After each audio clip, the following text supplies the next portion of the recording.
অনেকক্ষণ পর আবারও একটা ভিডিও নিয়ে এলাম। জানি না এই ভিডিওটা আজকে আর দিতে পারবো কিনা। যদি সম্ভব হয় আজকে ভিডিওটা দেব, আর যদি না সম্ভব হয় ভিডিওটা কিন্তু কালকে তোমাদের সামনে দিয়ে দেব। এতক্ষণ পর কেন ভিডিওটা করতে বসলাম, কারণ একটা লাইভ দেখছিলাম এবং সেই লাইভ থেকে অনেক কিছু জানতে পারলাম। আসল সত্য কিছুটা হলেও কিন্তু উঠে এসছে, আর সেটাই তোমাদের সামনে এই ভিডিওতে আলোচনা করব। যেই কারণে কিন্তু আমার ভিডিওটা করতে প্রায় এতটা দেরি হয়ে গেল। দেখো, তোমরা ভিউয়ার্সরা যেমন ভিডিও দেখে উঠতে পারছো না, সংসারের কাজকর্ম কখন করবে ঠিক বুঝে উঠতে পারছো না, আমরা যারা কন্ট্রোভার্সি ক্রিয়েটার আমাদেরও তো সংসার আছে, কাজকর্ম করতে হয়। তো সমস্ত কমপ্লিট করার পর ভিডিওটা তোমাদের সামনে করতে বসলাম। প্রথমত, যে বা যারা এই ধরনের কমেন্টস আমাকে করছো, তোমরা হয়তো সেই প্রমাণগুলো এখনো পর্যন্ত দেখতে পাওনি বা শুনতে পাওনি। তাই তোমাদের উদ্দেশ্যে বলছি যে সব সময় কিন্তু সব ভিডিওতে কল রেকর্ড বা ভয়েস রেকর্ড রিভিল করা যায় না। অবশ্যই প্রমাণ আছে, প্রমাণ না থাকলে কি এতটা গুরুত্ব দিয়ে জোর সহকারে বলা যায়? তবুও বা যারা এখনো পর্যন্ত সেই সমস্ত প্রমাণগুলো হাতে পায়নি, তাদের জন্য আমি চেষ্টা করব আমার এই ভিডিওতে অল্প একটু ভয়েস তোমাদের সামনে রিভিল করতে। তো যাই হোক, চলে আসি ভিডিওর মেন প্রসঙ্গে। হ্যাঁ, কে লাইভ করেছে, কি লাইভ করেছে, অবশ্যই তোমাদের সামনে সেটা তুলে ধরবো। তার আগে বলি, এই যে ডিপি কাণ্ড, ডিপি চেঞ্জ, কারণ কি দুজনকার একসাথে প্রোফাইল পিকচার থাকতো, মানে ঘোড়া এবং তার হাজব্যান্ডের, সেটা দেখে গাধার প্রচণ্ড কষ্ট হতো এবং তারপর থেকে সে কিন্তু সিঙ্গেল প্রোফাইল পিকচার দেয়। মানে বুঝতে পারছো কতটা তাকে মনে প্রাণে ভালোবাসে। স্বামীকে ঘরে রাখছে, অথচ সমস্ত ভগবানের কাছে চাওয়া পাওয়া, কথাকে গুরুত্ব দেওয়া, সমস্ত দিক থেকে কিন্তু সেই ছেলেটিকে প্রায়োরিটি দেয়া হচ্ছে। কি জানো তো, বিষয়গুলো ঠিক এমনটাই। এরা কোন মুখে যে অন্যান্য মানুষদেরকে নিয়ে এত বড় বড় কথা বলে, সত্যিই তখন ভাবতে অবাক লাগছে। এখনো পর্যন্ত দেখছি কিছু ভিউয়ার এর যে এই গলার জোর এবং গানের যে একটা গলা, সেটা নিয়ে এখনো পর্যন্ত মানুষ তাকে কিন্তু সাপোর্ট করেই যাচ্ছে। তার এত এত নোংরামো যে প্রমাণ সহকারে সবার সামনে উঠে আসছে, এগুলোকে কেউ কিন্তু সেইভাবে নিজেদের দৃষ্টির মধ্যে আনছেই না। যেন মনে হচ্ছে যে একটা ছোট্ট ছেলে খেলার মতো কাজ করে ফেলেছে, চলো এটাকে বিষয়ের মধ্যে না ধরাই ভালো।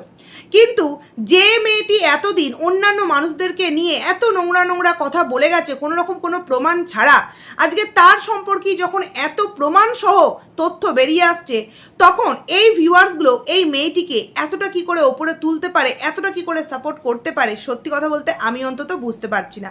হয়তো তারাও সেই প্রকৃতিরই হবে, তাই জন্যই তাকে সাপোর্ট করছে। কারণ ভাগনা পরকীয়া অবশ্যই করেছে, বৈধ, ঠিক আছে, বাট ভাগনা সন্তান সমতুল্য, এটা কি কখনো আমাদের সমাজে বা আইনে মেনে নেবে? কখনো কিন্তু নেবে না। মানে যাকে বলে একটা সমাজ বহির্ভূত একটা কাজ করেছে এবং যেটা কখনোই সমাজে স্বীকৃতি পাবে না।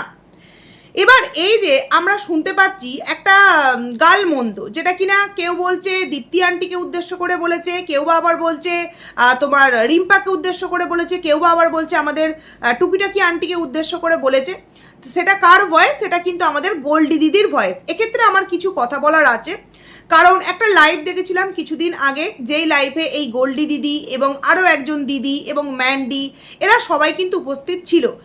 তখন কিন্তু তারা তাদের বন্ডিং, তাদের ব্যাকগ্রাউন্ড এবং সব থেকে বড় কথা তারা হাই প্রোফাইল থেকে বিলং করে, এরকমই একটা হাবভাব কিন্তু দেখিয়েছিল।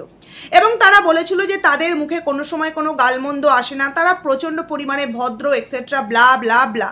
কিন্তু আজকে যে এই যে ভয়েসটা রিভিল হয়েছে, সেই ভয়েসটা কিন্তু আমরা প্রত্যেকেই এই দালালের শর্ট ভিডিও থেকে শুনতে পারছি। যথেষ্ট স্ল্যাং দিয়ে কিন্তু একটা কথা বলা হচ্ছে।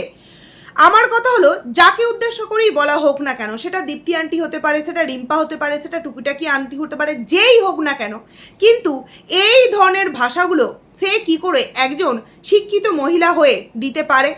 আমরা তো কন্ট্রোভার্সি ক্রিয়েটার, আমরা ভিডিওর মাধ্যমে কখনো কোনো গালাগাল দিয়েছি না, তো কখনো কেউ বলতে পারবে কারোর সাথে ফোনেও যদি কথা বলে থাকি, অবশ্যই ভিউয়ার্স তাদের সাথে একটা স্ল্যাং দিয়ে কথা বলেছি, কারণ এগুলো আমাদের সাথে যায় না। কন্ট্রোভার্সি ভিডিও করছি তো কি হয়েছে, এই ধরনের বিষয়গুলো কিন্তু আমাদের সাথে যায় না, মানে স্ল্যাং দেওয়া। অথচ এরা নিজেদেরকে এত ভদ্র বলার পরেও এত বয়োজ্যেষ্ঠ মানুষ সম্পর্কে কিভাবে এতটা স্ল্যাং দিয়ে কথা বলতে পারে, সত্যিই কিন্তু ভাবনার বিষয়। দেখো, সোর্সের মধ্যে যে ভূত লুকিয়েছিল আমরা কিন্তু প্রত্যেকেই জানতাম। নচেত এর কথা ওর কাছে, ওর কথা এর কাছে। আমার আশ্চর্য লেগেছিল যেই দিনকে মারুর একটা ভিডিও দেখেছিলাম যে পমকে নাকি এই গোল্ডে দিদি ওই ফোনটা নিয়ে যেতে বলেছিল এবং ওদের দুজনকার কথোপকথন রেকর্ড করতে বলেছিল। সেই দিন আমার মানে এই গোল্ডিকে নিয়ে আরও প্রচণ্ড যেন তীব্র তার প্রতি একটা রাগ তৈরি হয়ে গেল যে সে যেহেতু পমকে বলেছে যে তুই রেকর্ডারটা অন করে যাবি, আমি শুনবো, তাহলে সেটা পরবর্তীতে সর্বসমক্ষে এসে কেন বললো না যে আমি ওদেরকে রেকর্ডারটা অন করতে বলেছি তাই ওরা রেকর্ডার অন করে গেছে। উল্টে নানান রকম বদনাম, নানান রকম ভিতরে ভিতরে তথ্য পাচার করা, নানান রকম অ্যালিগেশন এদের ওপর কিন্তু দেওয়া হয়েছে। হ্যাঁ, নিজে না দিলেও অন্যান্য মানুষ মারফত কিন্তু দেওয়া হয়েছে। কোনো মানুষের সাথে যোগাযোগ নেই তো কি হয়েছে, অনেক কিছুই কিন্তু ভিউয়ার্সদের সাথে যোগাযোগ থাকলে জানা যায়, যেমনটা ঠিক আমি জেনেছি। তো সেই জায়গায় এই মানুষগুলোকে কি করে ভদ্র বলে জানি না। আর এই মানুষগুলো কার সাথে মিশছে? ম্যান্ডি, যে কিনা সত্যি কথা বলতে একদমই একটা ভালো মেয়ে কিন্তু না। আজ বলে নয়, আগেও বলো পরেও বলো, এ কখনো কিন্তু নিজেকে পরিবর্তিত করতে পারবে না বা চেঞ্জ করতে পারবে না। আমরা দেখেছি এ একবার সাপের মুখেও চুমু খায়, একবার ব্যাঙের মুখেও চুমু খায়। আজকে কিছুদিন আগে আমরা কি দেখলাম, ওয়াইটির যে দাদা, তাকে নিয়ে কত নোংরা নোংরা কথা, কত নোংরা নোংরা ভাষা, অথচ আবার শুনছি তার সাথে সমস্ত কিছু মিটমাট করে নেওয়া হয়েছে। আবার এই যে কোনো এক কন্ট্রোভার্সি ক্রিয়েটারকে উদ্দেশ্য করে এই যে গোল্ডি দিদির তরফ থেকে যে স্ল্যাংটা বেরিয়েছে, সেটা আবার পরবর্তীতে শুনছি যে কন্ট্রোভার্সি ক্রিয়েটারদের ফোন মারফত আবার কার উদ্দেশ্যে বলেছে, কেন বলেছে, সমস্তটা নাকি ভেতরে ভেতরে ক্লিয়ার করা হয়ে গেছে। কিন্তু এই যে এর সাথে ভেতরে ভেতরে কথা হচ্ছে, ওর সাথে ভেতরে ভেতরে কথা হচ্ছে, এইগুলো কি একটা ব্লগারের ধর্ম? সে তার মতো ভিডিও করবে, তার যদি কিছু বলার থাকে সে নিজে বলবে, তার যদি কিছু বলার না থাকে সেই বিষয়টা থেকে সে বেরিয়ে যাবে। কিন্তু ভিতরে ভেতরে কন্ট্রোভার্সি ক্রিয়েটার মারফত এই ভয়েস রেকর্ড, কল রিভিল, এই রিভিল, ওই রিভিল, এগুলো করে এরা কি সত্যি ব্লগারের যে জায়গাটা অ্যাকচুয়ালি থাকা উচিত তারা কি সেই জায়গাটাকে রাখছে? তারপরেও কিন্তু এরা দিনের পর দিন কিছু ভিউয়ার্সদের সাপোর্ট পেয়ে যাচ্ছে এবং কিভাবে পাচ্ছে সত্যি এই মুহূর্তে এসে খুব অবাক হচ্ছি যে এই মহিলাগুলোকে কে বা কারা সাপোর্ট করে, কেনই বা করে। আসলে কি জানো তো, এক্ষেত্রে ভিউয়ার্সদের কোনো দোষ নেই, কারণ তারা কৌতূহলের বশবর্তী হয়ে কতটা নোংরায় নামতে পারে, কতটা মানে নোংরামি করতে পারে সোশ্যাল মিডিয়ায়, এগুলো দেখবার জন্যই কিন্তু তারা প্রতিটা মুহূর্তে এদের ভিডিওগুলো দেখছে। আজকে দালালের একটা ভিডিও, যেই ভিডিওতে দালাল কিন্তু স্পষ্ট নিজের মুখে স্বীকার করলো যে হ্যাঁ আমি করেছি, তাতে কি হয়েছে। ও কিন্তু স্পষ্ট স্বীকার করলো যদি আমি করেও থাকি তাতে কি হয়েছে, এরকম একটা কথা বললো। তার মানে পুরোপুরি বোঝা যাচ্ছে যে হ্যাঁ ও স্বীকার কিন্তু করেই নিল, ও করেছে।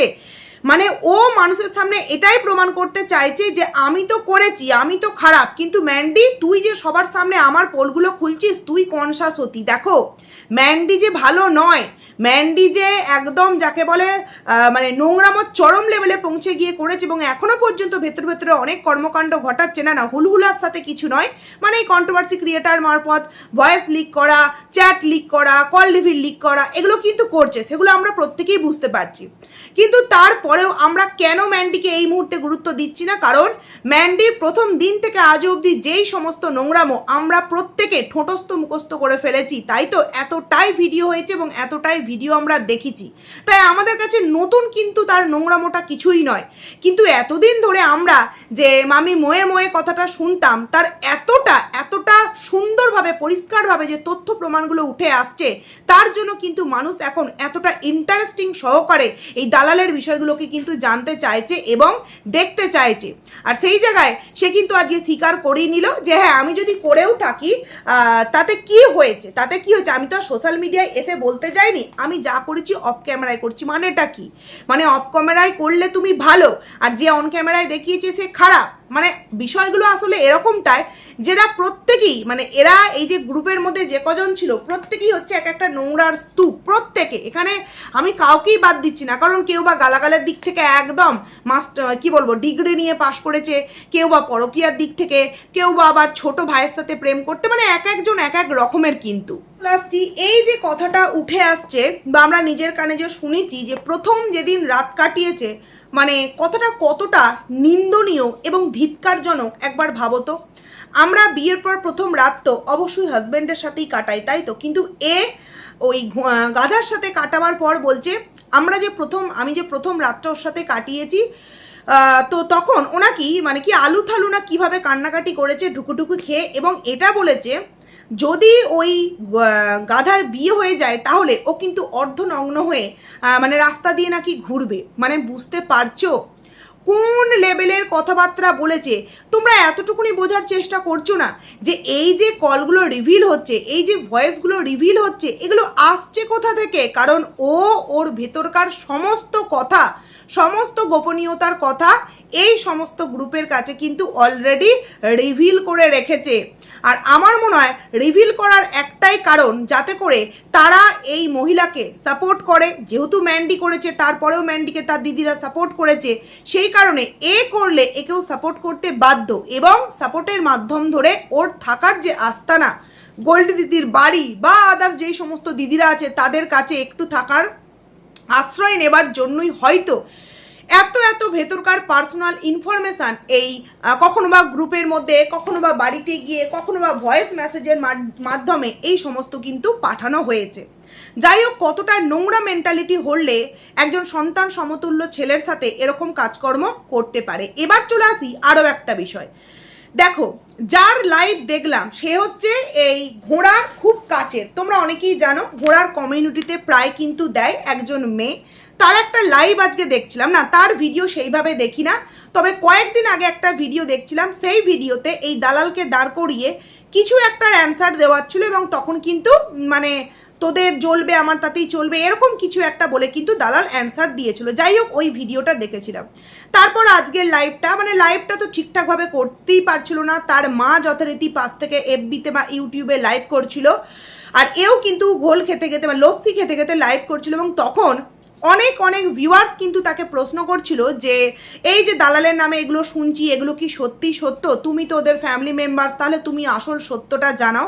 মেয়েটি কিন্তু বারবার ইগনোর করছে এবং একটাই কথা বলছে যে আমি কিন্তু আমার আইডিতে কখনো এই সমস্ত বিষয়ে আলোচনা করিওনি, এবং তাকে আমি আমার আইডিতে সেইভাবে কখনো দেখায়ও নি।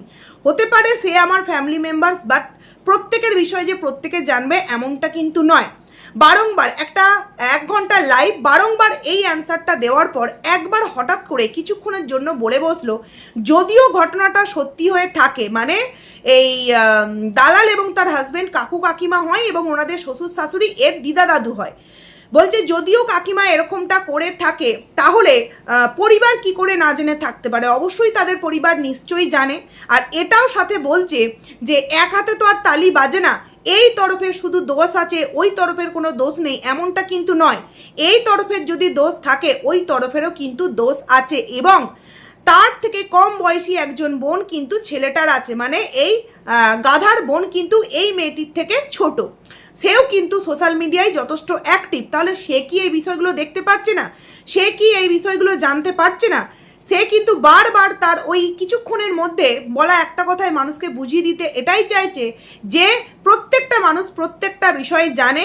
সোশ্যাল মিডিয়ায় যেহেতু এত কিছু জানাজানি হয়ে গেছে, পরিবার অবশ্যই জানে, কিন্তু তারা যদি কোনো স্টেপ না নেয় তাহলে আমাদের কি করার আছে? আমরা তাদের ফ্যামিলি মেম্বার্স অবশ্যই, কিন্তু এতটা ঘনিষ্ঠতা আমাদের মধ্যে কিন্তু নেই যে এত ভেতরকার খবর আমরা বলতে পারি বা জানতে পারি। যদিও হয়ে থাকে তাহলে কাকির নাকি একা দোষ নেই, সেই তরফেরও দোষ আছে। অবশ্যই তাই, আমিও তাই বলবো যে ছেলেটার তো অবশ্যই দোষ আছে, কিন্তু এদিক থেকেও মানতে গেলে একটা জিনিস দেখতে হবে যে অল্প বয়সী ছেলেরা কিন্তু অনেক রকম নোংরামো করে, কিন্তু সেই জায়গায় মায়ের মতো দিদির মতো মহিলারা যদি আসল জায়গায় শাসন করে বুঝিয়ে দেয় যে তোর সাথে আমার কি সম্পর্ক এবং আমাকে তোর ঠিক কোন চোখে দেখাটা উচিত, যদি একদম ইনস্ট্যান্ট জায়গা মতো জায়গা বুঝিয়ে দেয়, তাহলে কিন্তু সেই ছেলেটি জিনিসটাকে বাড়াবাড়ি করার জন্য সুযোগটা কিন্তু আর পায় না। এক্ষেত্রে তার উপর টোপ ফেলা হয়েছে এবং সেও কিন্তু সেই টোপটাকে গিলে নিয়েছে, যার জন্য পরিস্থিতিটা আজকে এই 4 বছর ধরে কিন্তু একভাবে চলে আসছে, যার জন্য ডিপি চেঞ্জ, সিঁদুর পরানো, এমনকি মারধর, অশান্তি, বাড়ি থেকে বের করে দেওয়া, ফ্ল্যাটে চলে যাওয়া, মানে নানান রকম কাণ্ড কিন্তু এই কয়েকটা বছরের মধ্যে ঘটে গেছে। এবং এই যে পালিয়ে যাওয়ার পর গোল্ডি দিদির বাড়িতে আশ্রয়, এটা তো কিছুদিন আগেকার একটা বিষয়। তার মানে এখন সেই প্রেমটা কতটা গভীর এবং কতটা মজবুত হয়েছে, যার জন্য তারা পালিয়ে যাওয়ার মতো একটা ডিসিশন নিতে পারে। যে মেয়ে এই ধরনের ডিসিশন নিতে পারে, সে কিভাবে সে কিভাবে টিনুর বেলায় ম্যান্ডির বেলায় এরকম গলা উঁচু করে না কুচিয়ে কথা বলেছিল, মানে ভাবতেও না সত্যি অবাক লাগে।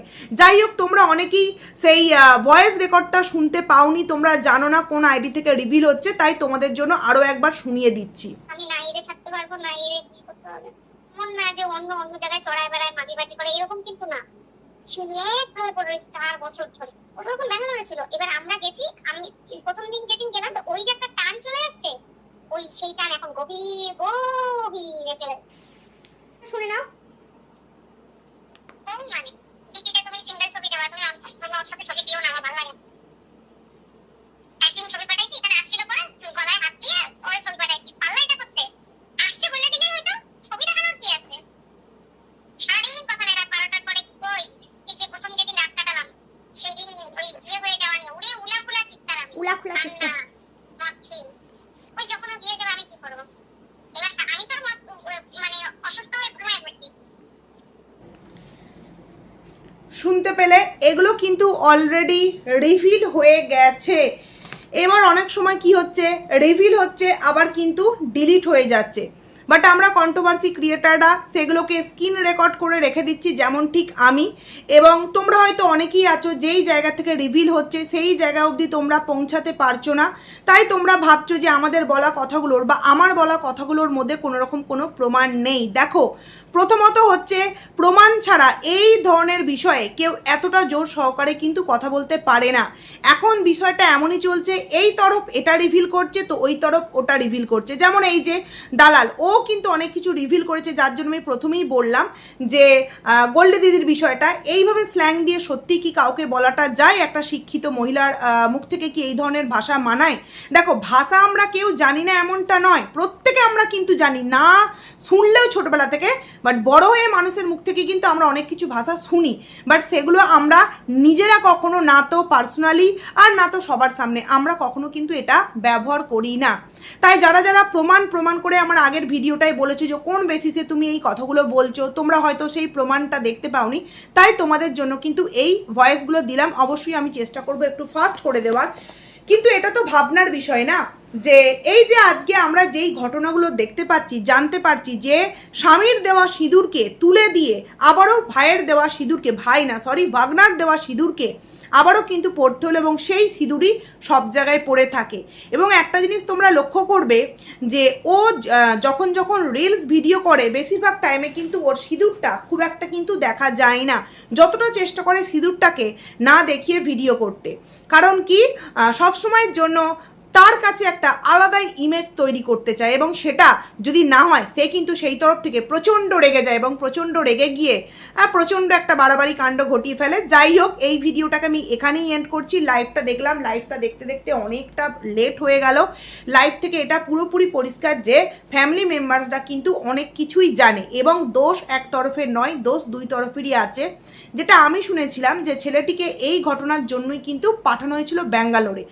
হয়তো পরিবার সমস্ত কিছু বোঝাবার পরেও ছেলেটিকে বুঝিয়ে উঠতে পারেনি। যদি সত্যিই ছেলেটিকে বুঝিয়ে উঠতে পারতো, আর ছেলেটি যদি সত্যিই ভদ্র হতো, তার এরকম রুচি কিন্তু আসতো না, এরকম রুচি কিন্তু আসতো না। একদম তো 2 বছরের বাচ্চা না, যথেষ্ট বয়স হয়েছে, তার মানে দুজনেই কিন্তু সেম ক্যাটাগরির, দুজনেই সেম, এ ওকে ও একে, এবং এদের এই পর্ব হয়তো পরবর্তীতেও চলতে থাকবে, অনেক কিছু আমরা দেখতে পাবো, জানতে পাবো। তো যাই হোক, চলো এই ভিডিওটাকে এখানেই এন্ড করছি। যদি কিছু ভালো লেগে থাকে অবশ্যই কমেন্টস করে জানিও, ভালো লাগলে লাইক করো, আইডিতে যারা নতুন আসছো সাবস্ক্রাইব করে পাশে থেকো। তো চলো ভিডিওটা এখানেই এন্ড করছি, টাটা।